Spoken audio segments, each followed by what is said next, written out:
QLC is kicking down the door. Andrew and Sharp always talking politics, dropping knowledge while we're stirring up the mix. Tady's tall, got opinions for days. He'll tell you what he thinks in 1,000 ways. Mr. Tim, the old man in the crew, knows a little about everything. It's true. From history to dad jokes and bad advice, he's seen it all and he's paid the price. QLC is kicking down the door. QLC is kicking down the door. Say it loud, say it raw. We came in loud and we want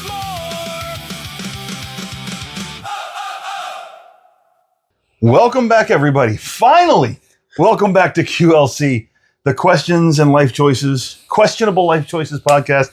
And man, we have some questionable life choices to make. We need to have a competition. Yes. I ran it by you guys, and I kind of teased it last time, but it's got to happen. Yeah. It's going to be like some real father versus son stuff. So we got to find when we're going to do this. And do we live stream it? Ooh. Do we live stream it?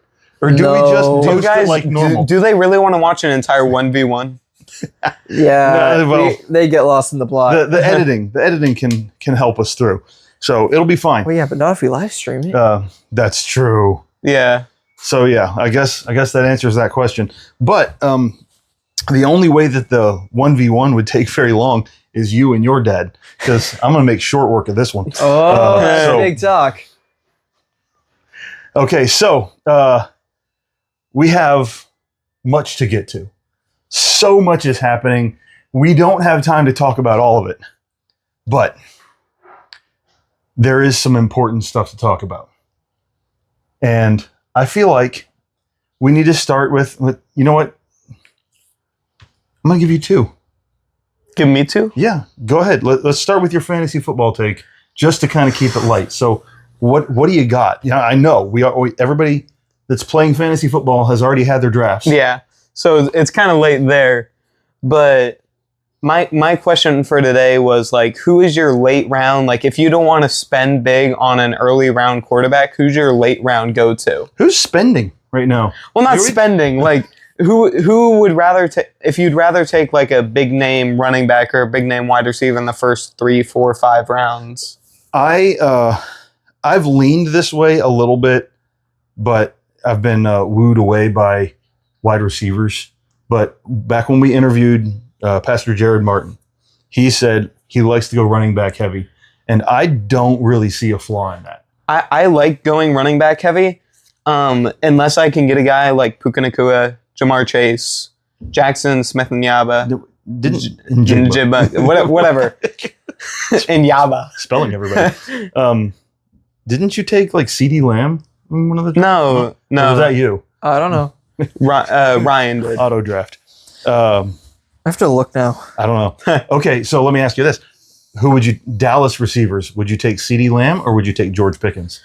CD Lamb's too fast for me to not take that guy. Yeah, but George Pickens catches everything that comes near him. Yeah, but CD Lamb is just too much of a breakout. Like, okay, so what was the question again? Your late round quarterback. Late round quarterback. What do you think?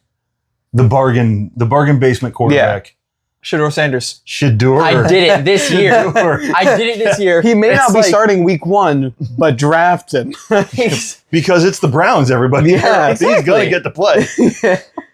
Deshaun is going to get hurt or get thrown in jail again. You should just draft Deshaun, Shedeur, and Dylan Gabriel, and you'll have points each week. What I didn't get, and something funny happened. You got mad about it. Was the defense that you drafted when you did. He drafted the Rams defense. No, he didn't know it was his turn. And so it was just in his queue. And so his time ran out and I was like, are you going to draft or what? And he's like, oh, I didn't know. And by the time he got there, it had already taken it. The Rams defense, Aaron Donald will come out of retirement. He's already practiced twice with them. He's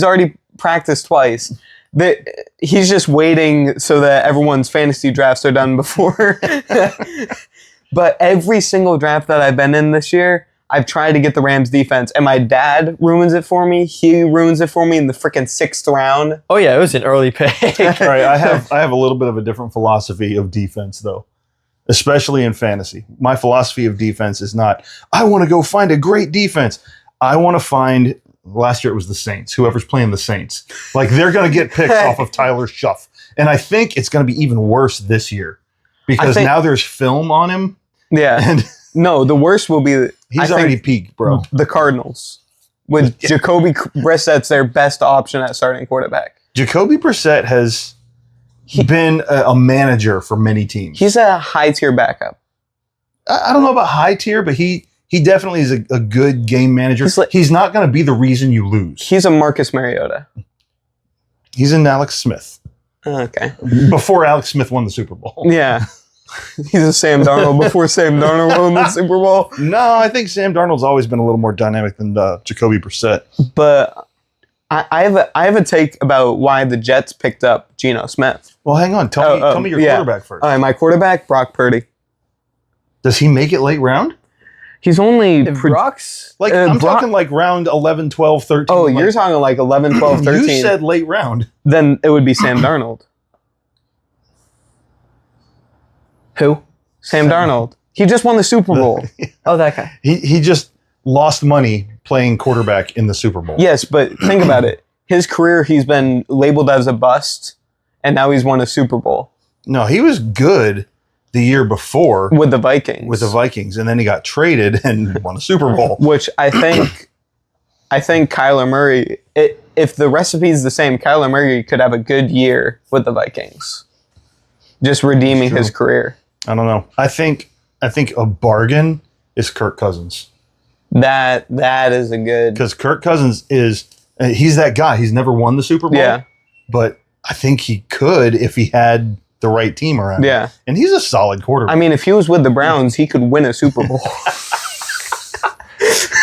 Okay, come down off take your meds, dude. All right, so I had a follow-up to that, but what were you going to say about... the Raiders got the first pick of the draft last year with Geno Smith. The Jets were like, we want that. Went and got Geno Smith. Aaron Glenn, like early in the offseason, said, Geno's going to take us to the promised land. The promised land of the first pick of the draft. That's not a sentence anybody has ever said before. No. All right, so what's your fantasy philosophy or hot take or whatever? What do you have to add to the fantasy? Playing fantasy football is very, very easy. You don't pick the ones with the red letters next to them. That's all I got. I do not do this well. Guess who's made that mistake before? The worst thing to hear whenever you draft somebody is, didn't he just go to jail?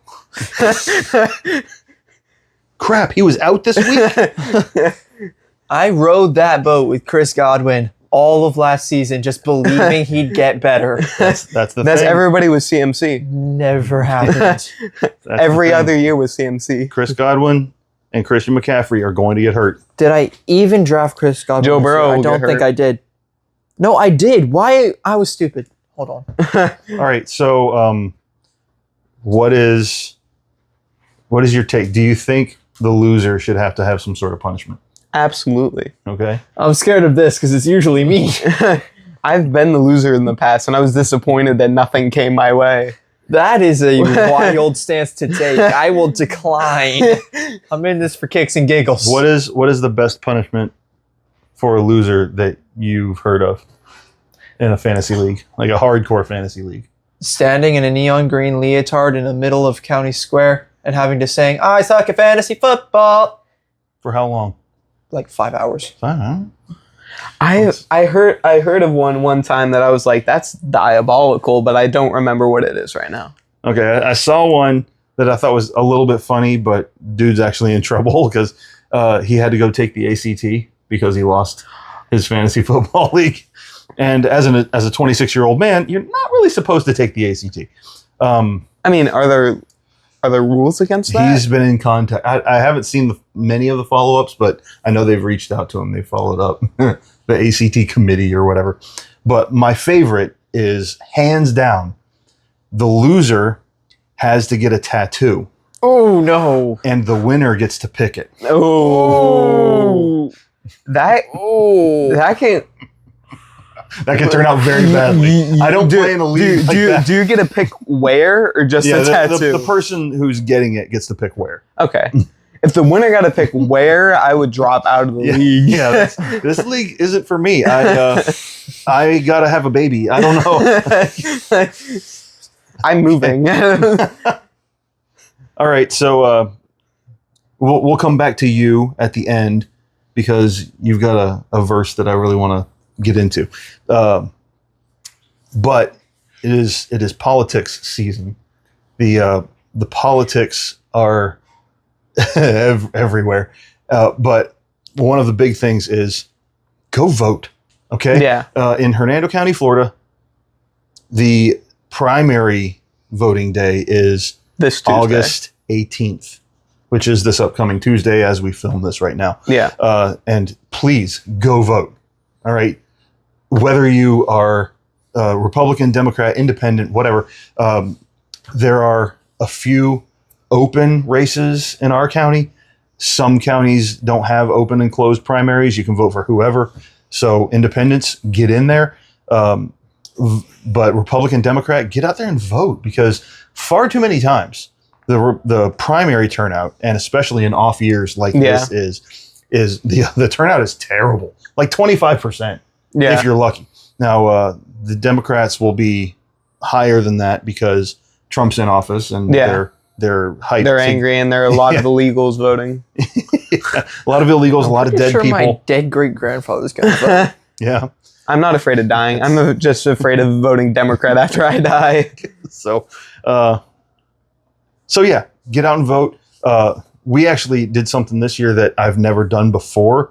And that was, I reached out to a couple of candidates, and one of them actually came and talked to us. Yeah. And hopefully we're going to be able to do a podcast with him, hopefully as the nominee for county commissioner. So that's really cool.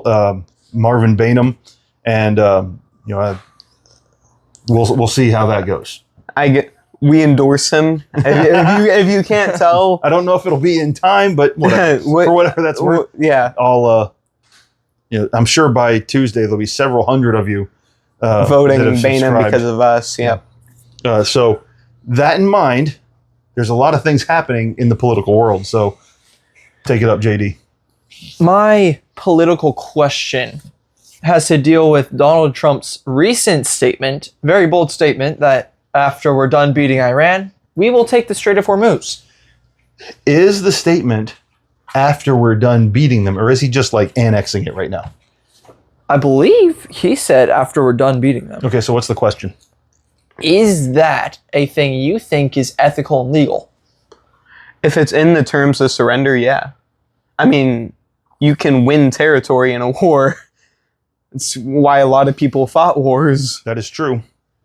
And a lot of wars have been fought because people came in and said, this is mine. Yeah. Like the French and Indian War, or as the British call it, the 7 Years' War. But, worth fighting a war to get the French out of your country. So, oh, yeah. Amen. Notice how America did that. Like, Indians, you're cool. You can stay. French, you got to go. Yeah. We just moved the Indians west. Canada, take note. We didn't move the Indians west. Okay. The Trail of Tears is misunderstood. Yeah. Anyway, I didn't say it was good. I just said it's misunderstood. Andrew Jackson. Ooh, we need to have a talk about Andrew Jackson because that man was a stud. Flawed, but a stud. Now, that being said, even in the context outside of war, what's illegal about it? About claiming the Strait of Hormuz for ourselves? A lot of keyboard Karens on the internet would argue that you can't do that because there are people from Iran that live there and you'd be displacing them. And they live in the water? It's a strait. It's a waterway. Keyboard Karens, dude. Yeah. Need it. But if they don't need it. If we control it, this will never happen again. Well, I never say never, but I mean, no. the Strait of Hormuz will not be closed like it is today if we controlled it. I'm Well- not saying you're wrong, but for sake of argument, we would be destroying the Iranian society because we're taking away their they're control of the strait, and that would damage their economy, causing starvation. And that's not How ethical. would that damage their economy? Are they charging people to go through the Strait of Hormuz? Punitively, yes. As on a normal basis, Well, either no or not as much. well, some people are, like, the Chinese are paying to get through there right now. Yeah, but here's the thing. Like, people pay to use the Panama Canal. Which we should never have given away. That's a different topic, but yes. So those choke points in waterways, people regulate. I get that. Fine. If there's a toll, there's a toll. But they're not running their government off of it. They're exporters. And if they were to simply go on, pup. If they were to simply participate in their economy, in the world economy, as they have the right to do, if America opens it, and whether we don't charge or whether we charge a minimal fee, whatever they were charging before, I don't know. I haven't researched it, but they're free to use it too, Yeah. unless they keep poking the bear. Yeah. So I think Trump's just got to try and do something. He's got to end this. Otherwise, politically, it looks like very, very bad news come November. Yeah. It looks like right now that it could kill the midterm. Like, badly. Well, it's not killing the midterm. Well, yeah. It's one factor, but That's true. the fact that everything is more expensive. Everything costs more right now. I mean, Florida, we are paying $4 a gallon for regular unleaded. Can you know what they're paying in California? A lot. Nobody cares because it's California. It's like $6 a gallon. I mean, that's some Gavin commie Newsom state is stuff. a great guy. Gavin Newsom is a great governor. Okay. Who said that? Okay, can we take a real hard, weird political U-turn here and say, what in the world is going on with Alexandria Ocasio-Cortez freezing her eggs on Instagram Live? You What? didn't hear about this? No. She's What? She's starting the process of freezing her eggs. Okay, one, she's a 37-year-old woman. What are you waiting for? Two, why are you live streaming it? And okay, so it's not the freezing of it; it's the start of the medicines to get her ready Yeah. for it. But she's like But- injecting herself on Instagram Live. Like, these are the same people that are saying like, "What I do in my bedroom is my own business. You shouldn't pay attention." Like, you're live streaming it. I don't want to know about your medical business. What is Yeah. happening? So Okay, well, back to the Strait of Hormuz. That's is- what I'm saying. It's weird, right? Yeah, you that is- want your first child when you're 47? Yeah, she. When I get to 50, okay, it's a few years away from me. When I get to 50, I could conceivably have grandchildren, right? Like my daughter is engaged right now, so He's I not could- announcing a child. I'm just saying it's conceivable within the next 5 to 10 years. When now I will be in my 50s, I could have grandchildren. Mm. AOC wants to have a newborn at that time? Like, now. The first one, right? Yeah, right now at 37, it's already, they would treat her as a high-risk pregnancy. She's been with a dude for 5 years.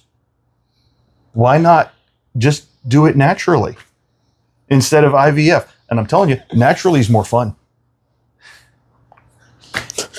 You'll find out. It's okay. So I'm just saying. Okay. I'm saying it's weird. Okay. Yeah. Can we take another little less weird turn in politics, or should we move on? Hang on. Ben Shapiro says two things about it. He says, one, it's she's announcing her run for presidency. Yeah. Basically that way. Like I'm putting my life on hold so that I can go on my presidential campaign. Two, he calls this the face tattoo syndrome. Like if you see somebody in a store with face tattoos and you're looking at them and they're like, "Why are you looking at my tattoo? What are you staring at?" That's your face tattoo. It's a face tattoo. Like, and she's doing this on Instagram Live. What do you care what I'm doing? Because you live streamed it. So anyway, what's your other weird? Well, no, We're all taking political shots today. It's not weird. It's just the DSA is absolutely taken over the Democrat Party. The DSA is going to do away with the Democrat Party. Yeah. The Democratic Socialists of America. First of all, socialism only incorporates democracy at the beginning. When socialism gets going, democracy goes away. Just ask Cuba. They've just rebranded their... Let's be honest.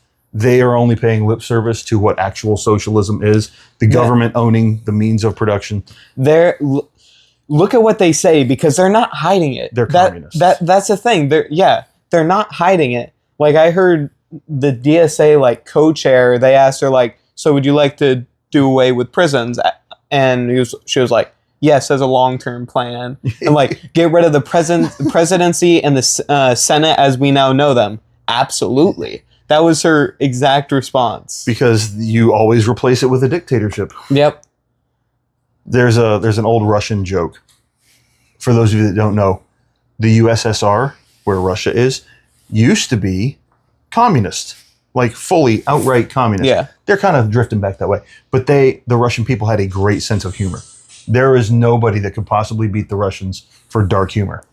And so one of their jokes goes like this, where a young student was asking their communist teacher, comrade teacher, when full communism has finally come, will there be any, what will become of the state? And the teacher said, as we know, when full communism arrives, the state will just fade away because it won't be needed because we'll have all things in common, right? The state will fade away. And he said, so when full communism arrives, there won't be a need for the KGB anymore. The people will arrest themselves.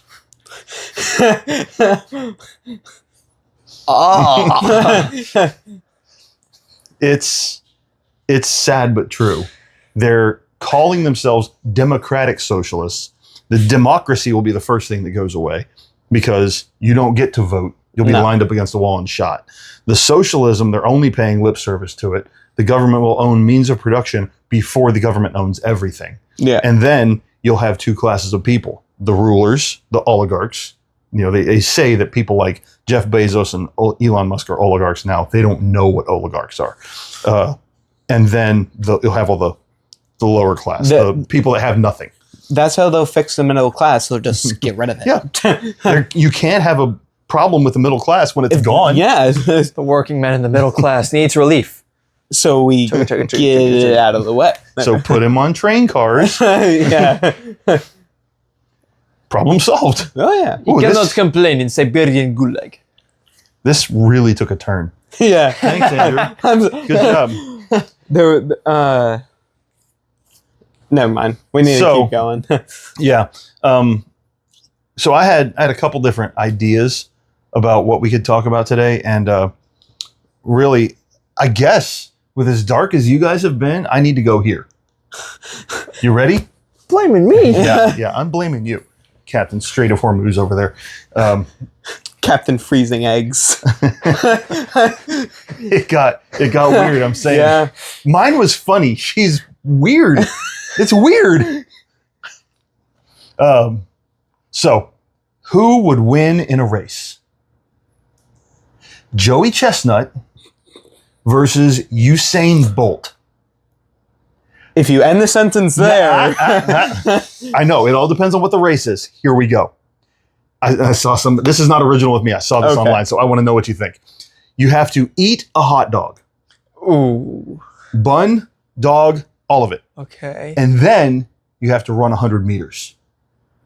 Clearly, both of these men are the best in their field at one of those two things. Joey Chestnut. So who wins? Ooh. I'm going to look up what the average time it takes a human being to eat a hot dog. You look it up. JD, who do you think wins? 100 meters is a long way for a person like Joey Chestnut. 100 But a meters. hot dog is it's hard to like ingest that super quickly for just a normal person. I'm torn because this could go one of two ways. This could go Joey slams the dog and is halfway to the finish line by the time Usain Bolt even gets on the track. Or Usain Bolt just crushes a hot dog like nobody knows he can. And just Oh, this is a destroys hidden him. talent. Next year at Nathan's hot dog eating contest, Usain Bolt next to Joey Chestnut. I feel like we need to reach out to one. We need to see this happen. If any of you know Usain Bolt, give him a call. Yeah, if you know Usain Bolt, I'm going to be friends, okay? Because that dude is cool. Joey Chestnut's cool. That is true. In very okay. For an untrained average person trying to eat quickly, a single hot dog with bun takes about 30 to 60 seconds. Oh, I think Joey could do it. if you're trying to eat quickly, okay, because here's how it breaks down. Usain Bolt runs 100 meters in less than 10 seconds. And I think even after retirement, calling it 10 is probably generous. Yeah. Okay? He's getting there in 10 seconds or less. Yeah. So if Joey Chestnut can got it run down in, like- 100 meters, if that's accurate, 30 seconds? But Usain Bolt 30 is one of those seconds. guys that doesn't like to lose. He I would feel like train for this. he could whip out, like he'd be choking on the hot dog I know, as he's but running this. Let's say that Usain Bolt is crazy good and he gets it done in 15. Okay? He gets the hot dog done in 15 seconds. Now you've got I'll look up how 25. long it takes Joey Chestnut to eat a hot It's dog. probably 25 like seconds. 3, dude. Probably just go. Joey Chestnut has to do that in 25 seconds. I say Joey Chestnut probably done in 5 seconds with the hot dog. He's got 20 seconds to run a 100-meter dash. I don't know. Dude, I think Joey Chestnut wins this. 20 seconds for a 100-meter, like that's You could lay down you're and roll slow. it. Okay, you can't lay down and Okay, roll it. it takes Joey Chestnut about 2.5 to 7 Oh my seconds gosh. to eat a single hot dog and bun. 2.5 seconds? His sustained pace averages about 7.2 to 8.5 seconds per hot dog during competition. Okay, but that's sustained over what? Yeah. 60 hot dogs? Yeah. Dang. If Homeboy had to slam 2.5 seconds? Joey's He's winning. got time. Okay, now Andrew posed this one to me before when we were talking about this. If you switch the order, does that give Bolt a better chance? If you have to run I the think 100 so. meters first. Because then he think can it does. visualize it, because he can see him coming down the track as he's eating the hot dog and be like, I've never thought I'd have this conversation in my life. I saw it in my brain. Usain Bolt just standing 110 meters away, looking at Joey Chestnut way back over there, like I'm done, and he's like 10 steps in. and Joey Chestnut, and he's trying to eat that hot dog as Joey Chestnut's crossing the 50-yard line. And if Joey Chestnut's huffing and puffing He's at not the down end, in it. it's not 2.5 seconds. So Yeah. I think you're right if you switch it. So I think it's like whenever they take a car out to try and test its top speed, you're trying to set a record, you've got to do it in both directions. Yeah. I think we got to run this race both ways. This is a good This point. would be so entertaining. I mean, Well, okay. Let's say Chestnut wins the first one. yeah. Bolt wins the second one. What's the tiebreaker? running while Push-ups? eating. Running while Yeah. eating. I don't know. I You have don't to know do a what would be- push-up, and there's a dog on a plate underneath, and you have to down, take a bite, up. I think it has to be a different food.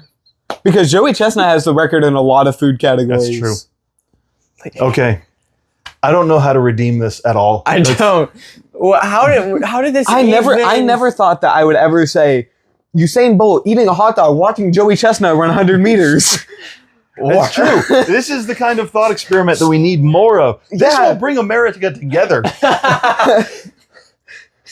We're talking politics. This is the real political issue of our day. Yeah. We need Usain Bolt and Joey Chestnut for president. Okay. Oh, this is off the rails. Whoever wins the race wins the popular vote. Physical contest for president? Ooh. I love this. Hold on. Hear me out. Cage fight. Yes. Hey, okay, wait. Whatever happened? Weren't Elon Musk and Mark Zuckerberg supposed to have like a UFC style fight? That would be amazing. Whatever happened to that? They were trying to set this up, and they both agreed to it. I heard somebody ask Charlie Kirk. I was listening to it somewhere, and he asked who would win in a fight, Michelle Obama or Kamala Harris, and Charlie Kirk was like, Michelle would manhandle her, crush her in that fight. She would. Love him or hate him. Charlie Kirk was so good at his job, bro. Dude was smart, and that is brilliant. That is brilliant.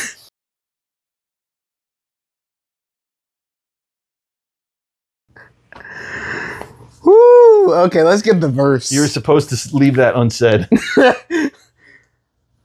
You're gonna edit that out, right? Yeah. Not a chance. Hey, let's get to the verse. Oh man. Okay. Let's do that. You Yeah. Yeah. All right. Bible. take a breath. I'm trying to redeem the whole show right here. Jesus loves me. Okay. I have one of the saddest, arguably one of the saddest verses in the Bible with me. It goes like this. Acts 26, 27 and 28. King Agrippa, believest thou the prophets? I know that thou believest. This is Paul talking to King Agrippa. Then Agrippa said unto Paul, almost thou persuadest me to be a Christian. Well, Agrippa was in the position he was in because he had a good knowledge and working relationship of the Jews and their customs. Yeah. So that's why Paul pointed at him and goes, look, I know you believe this. I know you know this. You studied this. Yeah. And so Agrippa responds with, almost. Close. That is really sad. Okay, why? Because like, wouldn't that just destroy you as a believer telling somebody about the gospel? And it really seems like it's like they seem to really be understanding what you're saying, and then they're like, no, almost. One, almost doesn't get you into heaven. we need to have a lot more Christians that are telling others. Yeah. It's becoming a dying art. But two, we need to have that care. It needs to be something where it really does affect us. Yeah. When people we see them as lost souls, like they're going to spend eternity separated from God in a place called hell. Like, right? This is a tragedy. Yeah. So that's what the Apostle Paul said. That's why you say it's sad. But okay, but you got a thought? A lot of people can understand the different principles and how to be saved and what it means to be saved. But there's a difference between understanding and believing, if you know what I mean. Yeah, an intellectual understanding as opposed to a belief in your heart. And in the context of King Agrippa, would he have probably lost his position if he admitted to being a Christian? I don't think so. You don't think he would have lost it? Because in a lot of ways, Rome didn't care. Rome only cared because the Jews cared. Rome wanted Agrippa there because he had the knowledge of the customs and the people, because he could handle that region better. As long as Rome was getting their taxes and their tribute, they didn't care. Okay. But the Jews would be complaining a lot. Possibly. Yeah. It might have made his job harder. Yeah. And that might have been in the back of his head, which leads me to this. Jumping back to politics just a little bit. We are in a time, and I say jumping back to politics, let me preface that by saying this. Politics is the art of people relating to people. Okay, we think of politics as running for political office, running for, governing and things like that. No, politics, as the art that it is, it's the art of people relating to people. And so this is why it's political, because Paul talking to Agrippa, making an appeal, not just to his emotions, but to his intellect, and saying, look, I know you're there. I know you understand this. And Agrippa hearing it and being almost persuaded. Yeah. He was understanding, and Paul's argument was so good that he was drawing Agrippa in. Which the thing was, he started it with his testimony. If you read the entire chapter, he started it with his testimony, which Paul's testimony was powerful. Yeah. Like I've been shipwrecked, I've been this, I've been that, but I still fight for Christ. And Paul had a stellar resume. Yeah. There's a reason God chose Paul, because homie was smart. He was zealous. What did he call himself? Like the Jew of Circumcised on the 8th day. Yeah. A Jew of Jews. Yeah. Or something like that. You're right. The phraseology escapes me right now, but he's among as touching the law, blameless. Right? Yeah. He's like, I've got a better resume than all of you, but I need Christ. Oh yeah. Right. So, but that was his argument to, I believe, the Galatians. By the time you get to Agrippa, you're looking at a Paul that's been weathered, a Paul that's been humbled by life a little bit, and it's an argument that's not just made from intellect; it's an argument that's made from his heart. Like he cared what happened. And Agrippa could see that in his face. I'm convinced of that, because I'm sure Paul was an incredible speaker. But here's the part of it that's for us. One, yes, we need to be telling others about Christ, just like Paul did. But two, we need to keep the ability to be persuaded. When we are presented with new information, we need to keep the ability to be persuaded. Now, I'm not talking about doctrine. I'm not talking about the closed hand, right? The things that we hold tightly because they are true. They're gospel, they're truth. We don't compromise on those things. I'm talking about everything else. I'm talking about maybe political positions. Maybe you were fed some bad information, and when that information gets corrected, you need to change course. Maybe if you think LeBron's better than Jordan, you need to be able to be persuaded. Maybe if you think capitalism is bad and socialism is the fix for everything, maybe pick up a history book and get some new information. Yeah. Dreams and their dreams. You always start singing that. But you want to make that like the stinger for our show? Kinda. So we just need to, the things that are, what I hate is the have an open mind thing. I hate that. Because anything that you leave open, anything can get in. Yeah. That's trash as well as good things. Okay? You don't have an open mind. Strain things. Only let the good things in. But if something is right and it contradicts your worldview, then you need to really start thinking about, ooh, am I right or is that right? You know, we need to have a recalibration. So that's and it really should break a Christian's heart. It's true. Anybody denying the gospel should. He was so close. Yeah. But he was almost persuaded. He almost had the lid taken off for letting the good stuff in. And then he was like, nope. So yeah, it's a good example. All right. Do you think we redeemed the episode? It's a good way to wrap it up, because man, that went off the rails, bro. Were there even rails at the end of that? Like we tried to each have a topic. Yeah. Right. And then we had a beginning, we had a middle where we all had opinions on different topics. And then just lost it. We lost it. Yeah, we almost lost it when we were talking about fantasy football. Then we got into politics, and it was just like, we're done. And then you tried to bring LeBron and Jordan into it at the end. Too. It's a really messed us all up. It's a pet peeve, and I think it's inhumane to keep peeves as pets. They should be slaughtered for food. So, all right. So I was talking to JD about this. I feel like we need something more than just "don't be stupid" to say goodbye. "Don't be stupid" is great. All right. Needs to stay, but like some of the great ones, like Patton, and there's a radio guy I listen to who ends it just like Patton. He was like, "That's all." And that's the end of the radio show. Matt Walsh ends his with Godspeed. Like, I'm not quite that Catholic, but I mean, cool. So, I don't know. If you have suggestions, hit us up.